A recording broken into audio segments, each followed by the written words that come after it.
Dervla. Ein scéal. An bhfuil amsir haude ag teacht? Well, níl in áiríre. Tá sturm éir.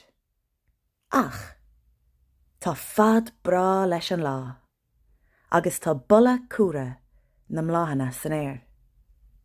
An bhfuil tú, cosúlamsa, ag smuoinmh ar de leitheanta sira. Ar dús, caithimid smuoinmh ar cén suirt leitheanta sira is fearlinn. Sira costrá, sira rothíochta, sira siúlóireachta, dul ag campáil, imachtaí cultúr, sira rómánsúil, turas bóthir, sira lán agrathe, sira facáiste, ionad sira haude, so spá, sira sahailne.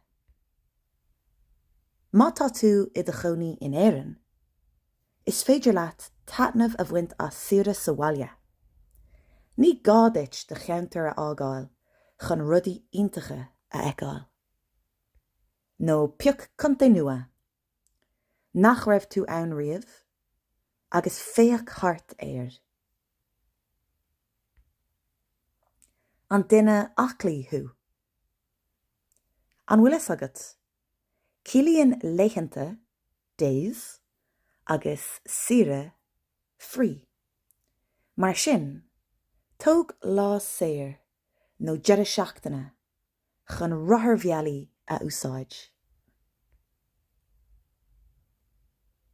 Tá lán daoine ag bringlóideach faoi haire, ag bailiú leo chun na gréine. An rachaí tú thar lear, an bhaní tú sahailne, an ngéanaí tú mallar tú tithe, an ghlaachtaí tú de chuid gailge sa ghailteacht. Tá na deisina go léir roing. Á mór ort. Baimídí jaagháil. Túr ara a chara. Molly.